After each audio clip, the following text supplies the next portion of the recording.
Bonjour et bienvenue sur la chaîne YouTube de l'Église évangélique italienne de Marcinelle. Notre culte va pas tarder à commencer. En attendant, permettez-moi de vous inviter sur notre page Facebook EEIM juste ici ou à découvrir notre vitrine Instagram EEIM juste là. Nous serons également heureux de vous accueillir lors de nos cultes en présentiel le dimanche à 10h et lors de nos réunions de prière le jeudi à 19h30. En plus de tout cela, nous organisons des réunions de jeunes les dimanches soirs à 18h, ainsi que des groupes de maison en semaine dont vous obtiendrez toutes les informations via cette adresse mail ou directement via les réseaux sociaux. Retrouvez toutes ces informations à la fin de la vidéo et les liens vers nos différentes plateformes en description ci-dessous. Nous vous souhaitons un bon visionnage et nous avons hâte de vous rencontrer au sein de notre église. À très bientôt.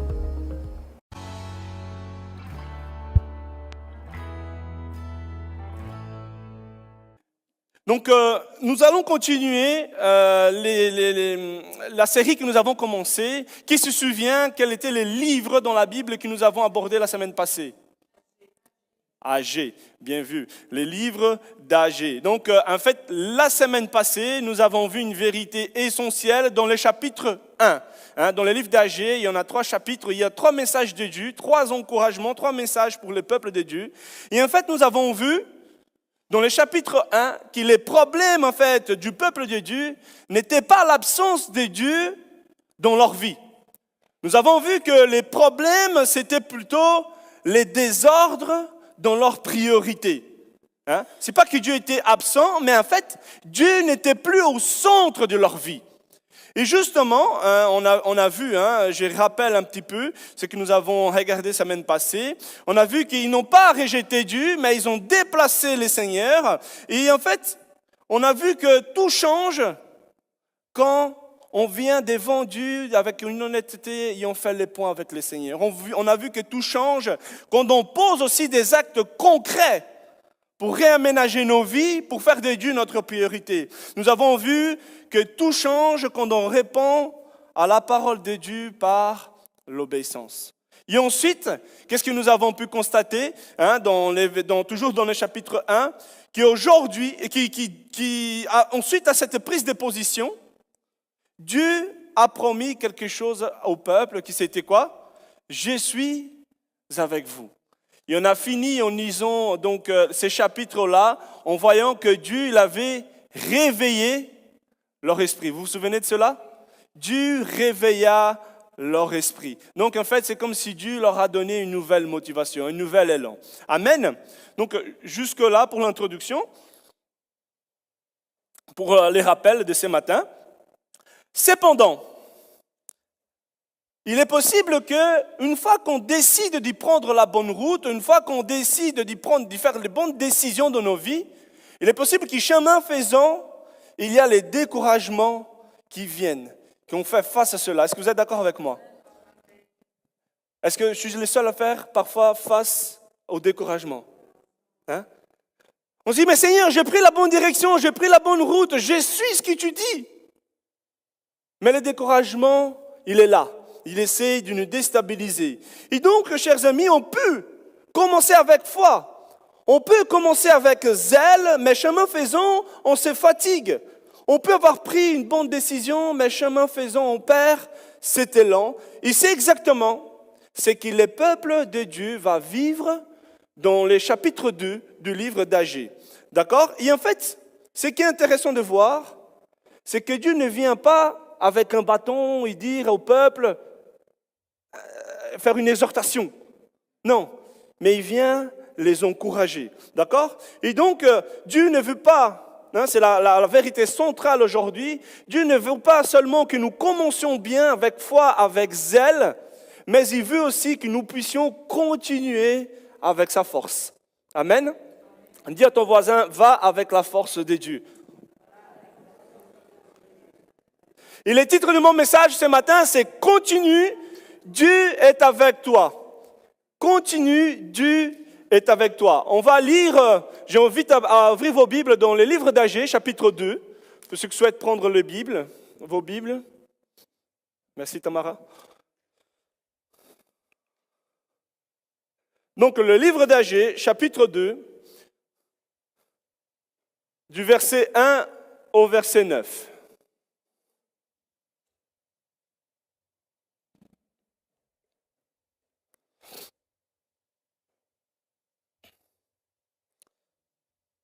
Ok. Est-ce que vous l'avez tous? Dites Amen, ceux qui aiment bien les Bibles, en papier. Ok, on y va. Verset 1. Agé 2, verset 1 à 9, il nous dit, « Les 21e jours du 7e mois, la parole de l'Éternel fut révélée par l'intermédiaire du prophète Agé. Parle au gouverneur de Juda, Zorobabel, fils de Shelatiel, au grand prêtre Josué, fils de Josadak, et au reste du peuple. Dis-leur, quel est parmi vous les survivants qui a vu ces temples dans sa gloire première? Et comment les voyez-vous maintenant? Tel qu'il est, ne paraît-il pas comme rien à vos yeux? Verset 4. Maintenant, fortifie-toi, Zorobabel, déclare l'Éternel. Fortifie-toi, Josué, fils de Josadak, grand prêtre. Fortifie-toi, peuple entier du pays, déclare l'Éternel, et travaillez. Car je suis moi-même avec vous, déclare l'Éternel, le maître de l'univers. Et conformément à l'engagement que j'ai conclu avec vous, quand vous êtes sortis de l'Égypte, mon esprit est au milieu de vous, n'ayez pas peur. En effet, voici ce que dit l'Éternel, le maître de l'univers. Une fois encore, et dans peu de temps, je ferai trembler les ciels et la terre, la mer et les secs. Verset 7, je ferai trembler toutes les nations. Les trésors de toutes les nations afflueront et je remplirai de gloire ces temples, dit l'Éternel, le maître de l'univers. L'argent m'appartient, l'or m'appartient, déclare l'Éternel, le maître de l'univers. Et verset 9, il nous dit, la gloire de ces derniers temples sera plus grande que celle du premier, dit l'Éternel, le maître de l'univers, et c'est dans ces lieux que je donnerai la paix. Déclare qui? L'Éternel, le maître de l'univers. Notre Dieu est souverain, chers amis. Donc, nous pouvons voir ce qui se passe ici dans ces passages, mon frère, ma sœur, est très parlant. Dans le chapitre 1, le peuple, il avait enfin réagi. Après plus ou moins 15 années d'arrêt, de construction du temple, le peuple, il va reprendre le travail. Ils ont entendu la voix de Dieu, ils s'y sont réveillés. Ils ont commencé à travailler dans le temple. On peut voir les derniers versets de chapitre 1. Pour rappel, il nous dit ceci. Ils vinrent, ils se mirent à l'œuvre dans la maison de l'Éternel. Et verset 15, il nous dit, c'était le 24e jour du 6e mois. On passe dans ces versets d'une manière inaperçue. Quand on parle des dates, parfois, on s'en fiche un petit peu. Mais il y a une leçon là derrière. Les 24e jours du 6e mois, tout semblait bien parti. Tout semblait, c'était un moment nouveau. Mais ce qui est frappant, mon frère, ma sœur, c'est que quand on lit chapitre 2, verset 1, les 21e jour du 7e mois, combien de temps s'est passé? Même pas un mois. Vous êtes d'accord avec moi? Même pas un mois et le peuple de Dieu, il faisait face au découragement. C'est le peuple qui avait commencé avec zèle, il va faire face à ce découragement. Et justement, c'est exactement là que Dieu va donner ce message d'encouragement. Combien de fois, nous aussi, nous commençons avec Dieu et même pas longtemps après, on est découragé. Sachez que vous n'êtes pas anormal, non. Il y en a plusieurs qui passent par cela aussi également. Et heureusement que notre Dieu veille sur nos vies. Amen. Heureusement que Dieu vient nous encourager. D'accord? Et justement, on va voir aujourd'hui quelques leçons, quelques vérités. comment Dieu nous aide à vaincre les découragements. Tout d'abord, Dieu, il dit à son peuple, mais il dit aujourd'hui à vous et à moi, d'arrêter la comparaison. Je m'explique. On peut voir que Dieu va parler au gouverneur, aux grands prêtres, au reste du peuple. Et Dieu, il va demander au peuple de regarder la situation d'une manière honnête. Il va dire, qui est resté parmi vous, qui a vu cette maison dans sa première gloire? Qui a vu les temples de Salomon dans toute son splendeur, dans toute sa bonté?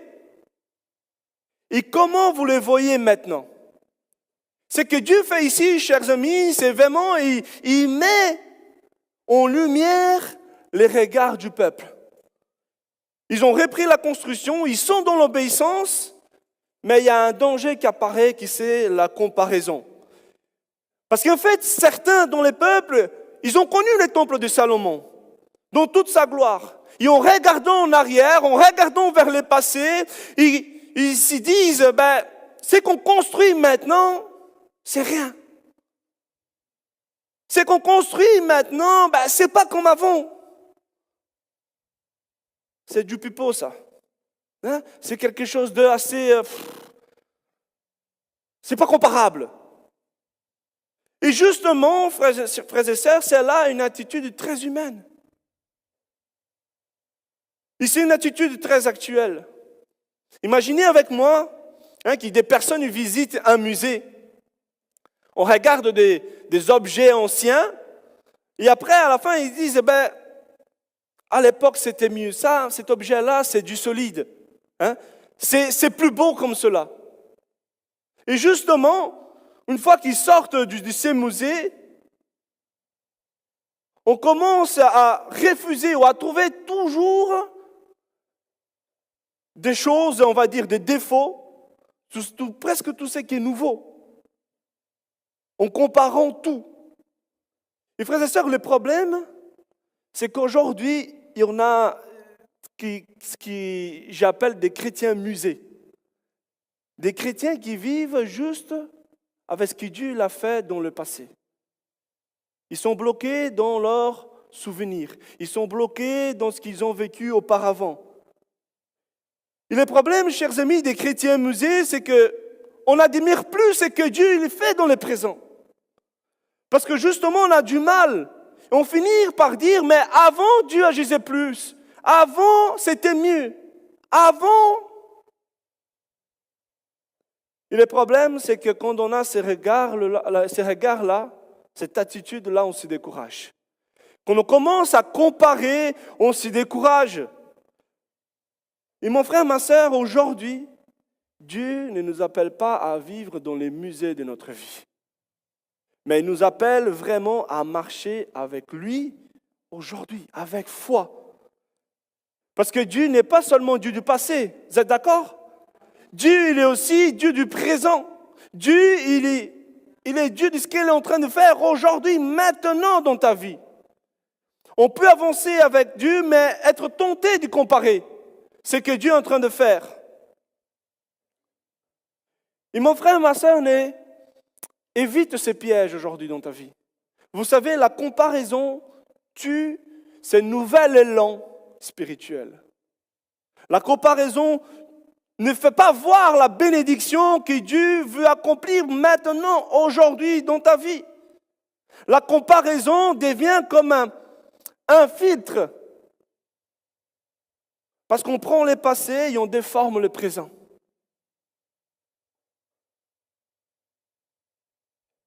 Et soyons honnêtes, on passe tous par là.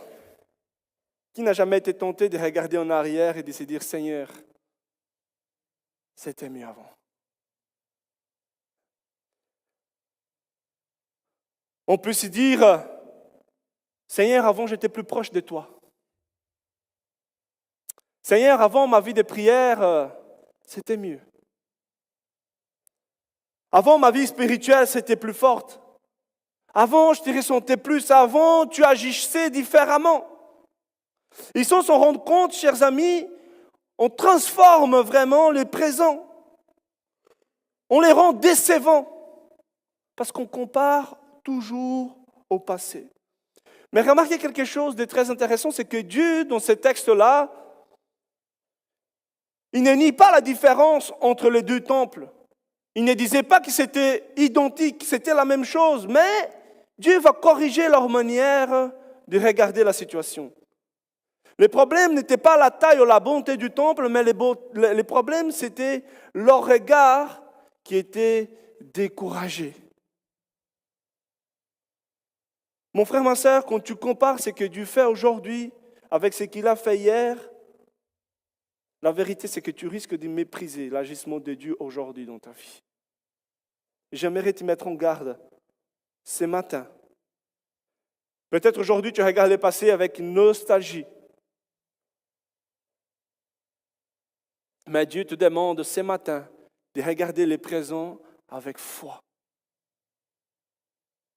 Vous savez, Dieu n'est jamais en retard. Dieu n'a pas diminué en puissance. Dieu est simplement en train de faire quelque chose de nouveau dans ta vie. Ce matin, je t'encourage à ouvrir ton cœur à une nouvelle bénédiction de Dieu. Ce qui est passé, ça nous reste comme enseignement.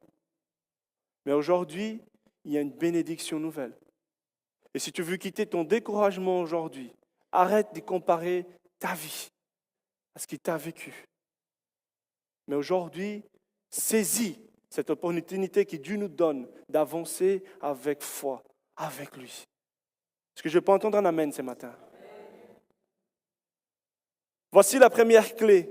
Mon frère, ma sœur, de comment Dieu nous aide à vaincre le découragement. Dieu nous apprend à ne plus comparer, mais avancer avec lui. Et les leçons suivantes, ce sont des leçons très simples, mais que bien souvent nous oublions. Et Dieu utilise des chemins bien simples. Quelle était la deuxième leçon? Quelle était, on va dire, la deuxième leçon que Dieu nous donne pour nous aider à vaincre le découragement? Il nous dit aujourd'hui de continuer malgré les découragements. Je n'invente rien. C'est la parole, simple, mais efficace. C'est la méthode de Dieu. Donc non seulement il devait arrêter de comparer, mais il devait continuer malgré le découragement. Regardez bien ce que Dieu dit. Fortifie-toi, Zorobabel. Fortifie-toi, Josué.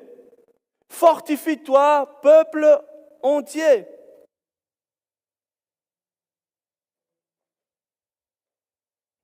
Et travaillez.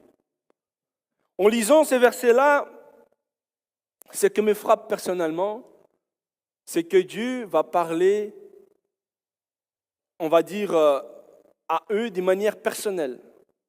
Il l'appelle par leur nom. Zorobabel, Josué. Comme si Dieu disait, je te vois, je vois ton découragement et je veux t'encourager. Je suis certain, je suis persuadé que ces messages aujourd'hui, c'est les messages que Dieu veut nous adresser ce matin. Et vous savez, on peut voir que Dieu ne se contente pas de constater leur état, mais il va répéter combien de fois? 3 fois. J'ai déjà parlé de ceci dans l'église. Quand il y a une répétition, ça veut dire quoi? Ça veut dire une urgence. Ça veut dire vraiment que la Bible souligne une urgence de la part de Dieu. Parce que le découragement, mon frère, ma sœur, ralentit. Et Dieu savait cela. Les découragements ralentissent nos pas, les découragements brouillent notre vision. Les découragements nous font même douter de la mission que Dieu nous a confiée. Vous êtes d'accord avec moi? Vous me rassurez, je ne suis pas le seul. J'ai vu aussi des découragements, des moments comme cela. On vit tous.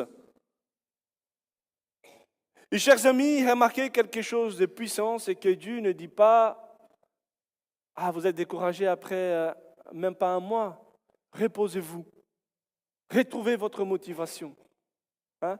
Dieu ne dit pas, attends que vous vous sentez mieux. Non. Dieu dit, fortifie-toi et travaille. Autrement dit, continue même quand tu ne te sens pas fort. Continue malgré les découragements. Et ça change tout, mon frère, ma soeur, parce que cette force ne vient pas de nous. Quand Dieu nous dit d'avancer, c'est la force de Dieu qui vient nous aider. Ce n'est pas que je me sens capable. Tu veux un peu d'eau, Marianne? Ouais? Pas de souci, c'est pas grave. Pas grave, Patricia.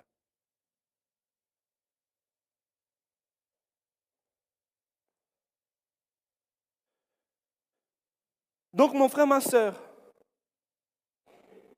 quand Dieu nous dit fortifie-toi, ce n'est pas parce qu'on s'y sent capable qu'on doit avancer, c'est parce que Dieu nous rend capables. Soyons honnêtes, qui n'a jamais dit « Seigneur, j'ai même plus de force pour prier ». Seigneur, je suis fatigué de servir. Seigneur, j'ai envie de tout arrêter, tout plaquer. Dans ces moments-là, mon frère, ma soeur, c'est vrai que Dieu ne nous condamne pas, mais Dieu ne valide pas non plus cet abandon comme ça. Il nous appelle aujourd'hui à reprendre, même avec une foi fragile, même avec plus de mots, même avec des larmes. Mais Dieu nous dit, persévère. Enrique reprend. Enrique continue. Parce que mon frère, ma soeur, Dieu ne cherche pas la perfection dans nos vies. Dieu cherche surtout la persévérance. La persévérance. Tu n'as pas besoin d'être parfait pour continuer, mais aujourd'hui, tu dois choisir de continuer. Tu dois choisir la persévérance. Choisir d'être avec Dieu. J'aimerais souligner quelque chose d'important, mon frère, ma soeur. Parce que ici, on peut voir que Dieu parle à plusieurs groupes. Zorobabel, c'était le gouverneur. Josué, c'était le grand prêtre. Et puis, il parle aussi à tout le reste du peuple. Parce que Dieu sait que chacun a besoin de force à tous les niveaux. Mais il y a un enseignement là derrière. L'enseignement, c'est que, mon frère, ma soeur, on ne traverse pas les découragements seuls. On ne s'y relève pas tout seul non plus. C'est pour cela que Dieu, il va encourager tout le monde. Vous savez, mon frère, ma soeur, l'Église n'est pas un lieu de performance individuelle, mais c'est un lieu de reconstruction collective. C'est le rôle de l'Église. Quand on est découragé, c'est vrai que notre réflexe, c'est quoi? De s'isoler. On prend des distances. On vient moins. Et puis plus du tout. Mais cela nous affaiblit encore plus dans notre vie spirituelle. Vous êtes d'accord? Je prêche à moi-même. Cependant, mon frère, ma soeur, saisis cette vérité. La foi ne se vit pas en solitaire. Ce n'est pas cohérent avec la parole de Dieu. Dieu a créé l'Église comme une famille spirituelle où tu peux trouver un soutien. Quand tu es faible, quelqu'un peut te fortifier. Quand tu doutes, quelqu'un peut t'encourager. Quand tu n'avances plus, quelqu'un peut marcher avec toi. C'est ça l'Église, un corps vivant. Comme nous le rappelle l'apôtre Paul en 1 Corinthiens chapitre 12, vous pouvez le lire ça après à la maison, mais l'apôtre Paul il va dire qu'aucun membre dans le corps ne suffit à lui seul. Chaque membre a besoin des autres pour pouvoir avancer. Quelle belle comparaison Dieu nous fait, l'apôtre Paul nous fait. J'aimerais aller plus loin dans cette réflexion. Parce que bien souvent, on entend se dire, mais j'ai vu ma foi à la maison. Avec Dieu, j'ai prié. Tant mieux que tu continues à prier, tant mieux. Mais mon frère, ma soeur, j'aimerais te mettre face à cette vérité ce matin. C'est qu'on ne peut pas accepter Christ, qui est la tête du corps, Il rejetait tous les membres du corps, qui sont les frères et sœurs. Tu ne peux pas dire j'aime Christ, mais je rejette le corps, le reste du corps. Non, tu aimes Christ, mais tu aimes l'Église aussi. Il faut être cohérent. Marcher avec Christ, c'est marcher avec son peuple. Et c'est ça que Dieu encourage les peuples dans cette manière-là. Il ne dit pas juste, Josué, c'est à toi de le faire, hein, prie beaucoup, jeûne. Hein. Non, il avait besoin de tout le monde.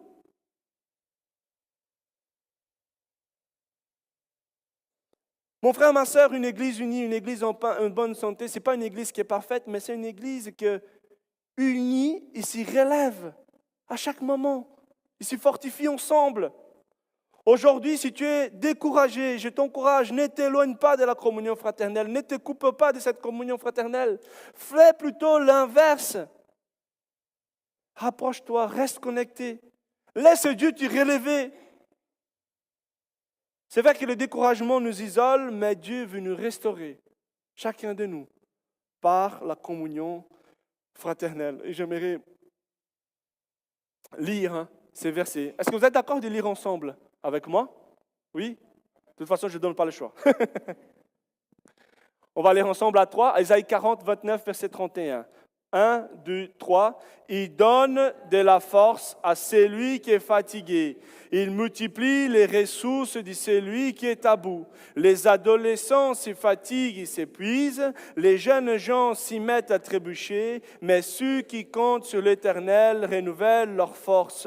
Ils prennent leur envol comme les aigles. Ils courent sans s'épuiser. Ils marchent sans se fatiguer. Amen. Tu puisses prendre ce verset de manière personnelle.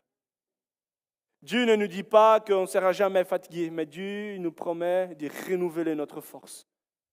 Oh, mon frère, ma soeur, si tu es fatigué aujourd'hui, peut-être tu es même à deux doigts d'abandonner.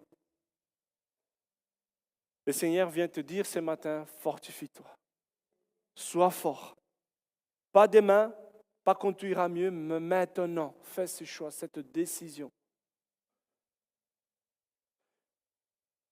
Je t'encourage à saisir cette vérité aujourd'hui, à continuer malgré les découragements, parce que c'est lui qui nous fortifie. C'est Dieu qui nous fortifie. Et Dieu nous fortifie en marchant. Quand on prend cette décision, c'est là que nous pouvons goûter cette force divine qui nous donne le courage d'avancer, de continuer malgré tout. Amen. Dis à ton voisin, continue malgré les découragements. Dis-lui.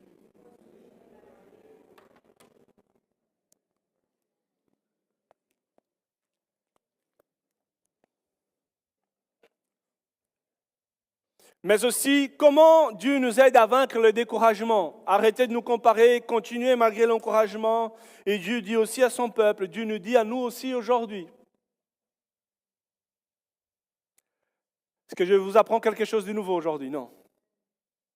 C'est pour ça que j'ai mis, c'est rappeler que Dieu est avec nous. Si tu veux vivre aujourd'hui un renouvellement, un rafraîchissement, une restauration, vaincre les découragements, mon frère, ma soeur, tu dois te rappeler de cela. Dieu est avec nous.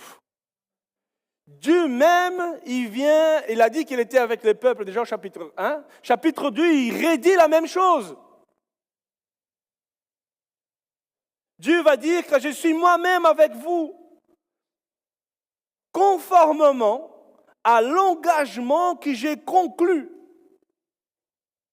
Et le Seigneur lui va dire, mon esprit est au milieu de vous, donc n'ayez pas peur. Et mon frère, ma soeur, c'est le cœur du message ce matin. Quand Dieu nous dit, je suis moi-même avec vous. C'est vrai que Dieu ne donne pas plus de moyens, plus de facilités, des ressources, mais Dieu va donner sa présence au milieu du découragement. Et combien c'est précieux, mon frère, ma soeur, d'avoir la présence de Dieu dans notre découragement. Et pourquoi, j'aimerais souligner, pourquoi la présence de Dieu, elle est certaine? Pourquoi aujourd'hui, dans ton découragement, tu peux avoir cette certitude que Dieu est présent avec toi?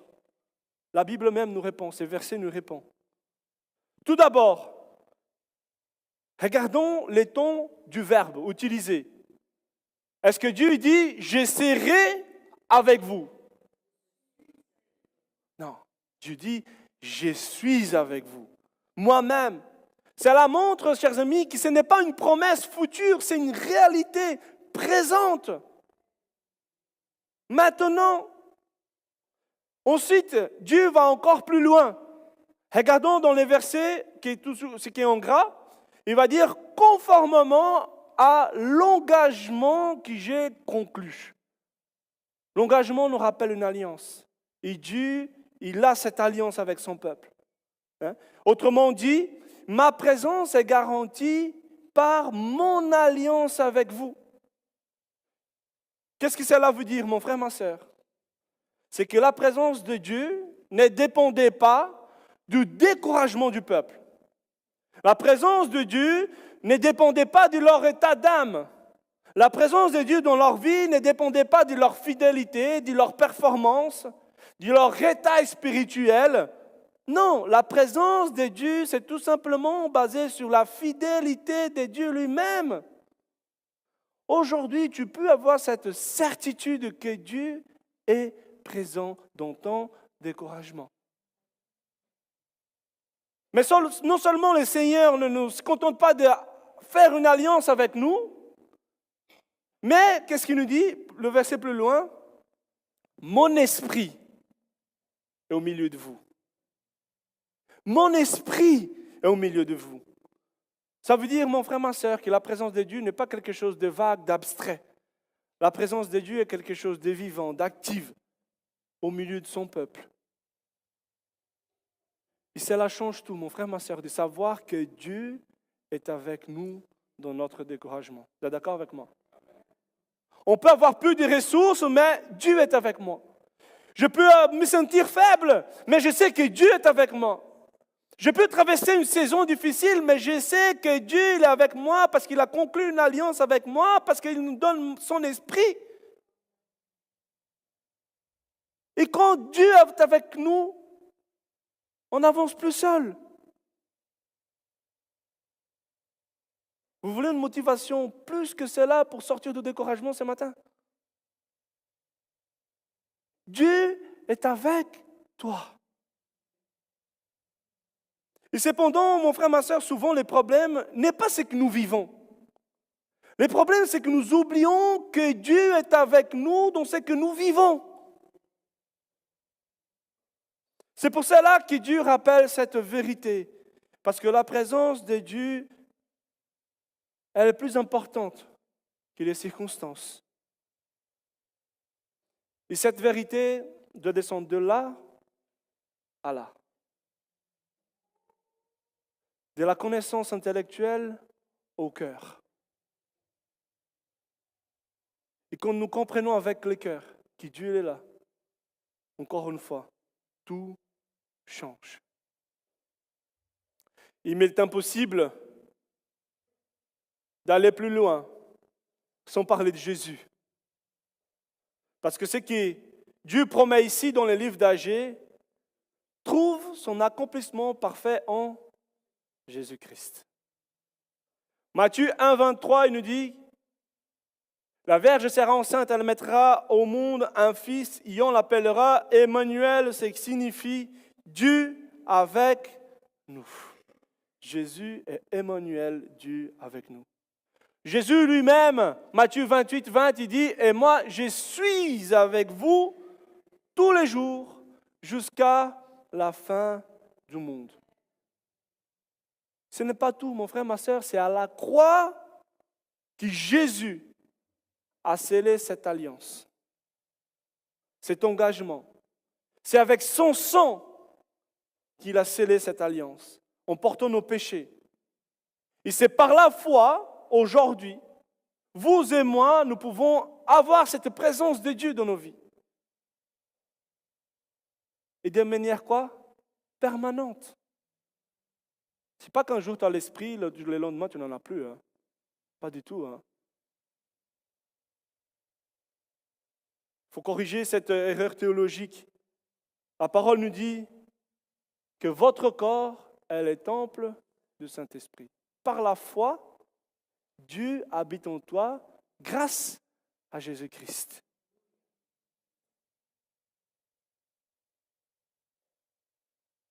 Aujourd'hui, le temple n'est plus un bâtiment. David l'a dit aujourd'hui sans le savoir dans son introduction. Le temple aujourd'hui n'est pas un bâtiment, mais gloire à Dieu, Dieu est là. Mais le temple sommes vous et moi. Grâce à Jésus, Dieu habite en toi. Qu'est-ce que cela veut dire? Cela veut dire que Dieu est avec toi dans ton quotidien. Cela veut dire, mon frère, ma soeur, que Dieu est avec toi dans tes combats. Cela veut dire que Dieu est avec toi quand tu te sens faible. Cela veut dire que Dieu est avec toi dans ton découragement. Tu ne vis jamais un moment sans la présence de Dieu. Et si aujourd'hui tu veux avoir cet encouragement, cette présence divine dans ta vie, je t'encourage, confie ta vie à Jésus.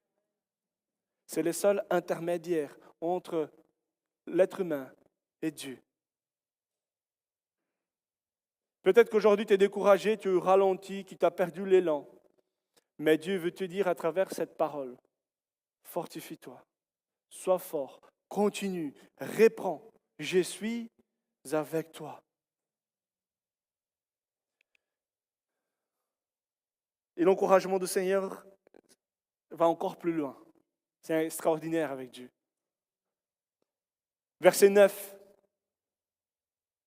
Il va encore mettre son doigt à la source du problème. Il va dire, la gloire de ces derniers temples sera plus grande que celle du premier.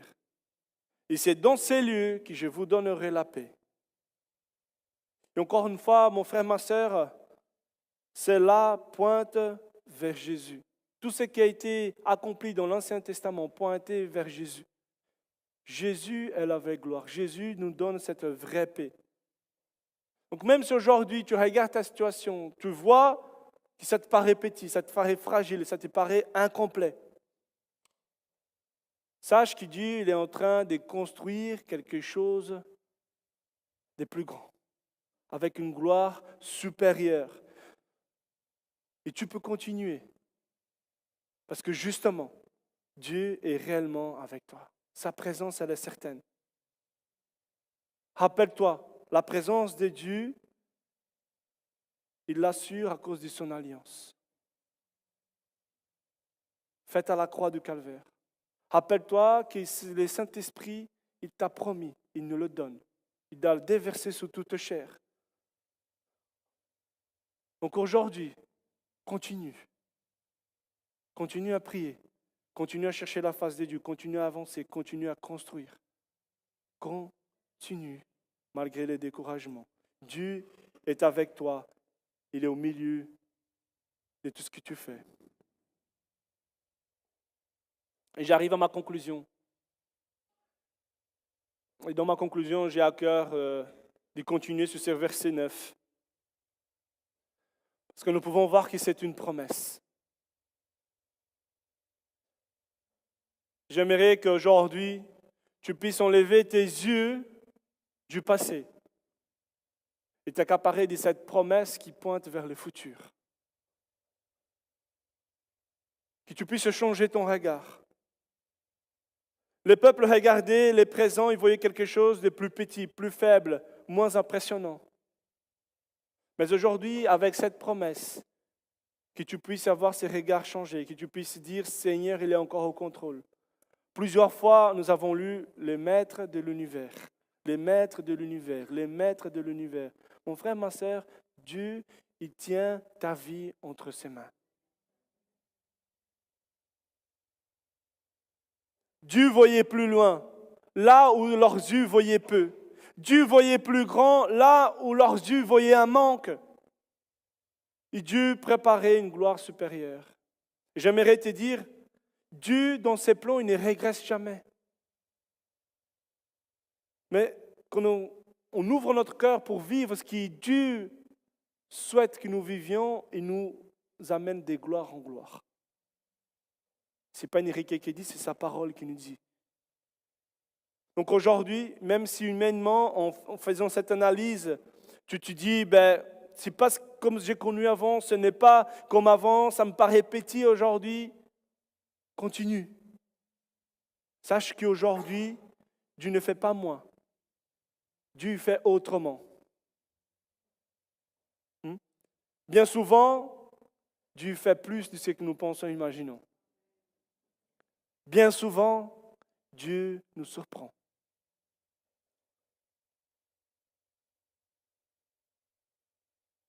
Et le message est clair ce matin. Aujourd'hui, mon frère, arrête de te comparer. Fortifie-toi dans le Seigneur. Continue. Dieu est avec toi dans ce que tu fais. Il ne te manquera pas de te bénir. J'aimerais que tu puisses dire à ton voisin, ne t'arrête pas, Dieu est avec toi.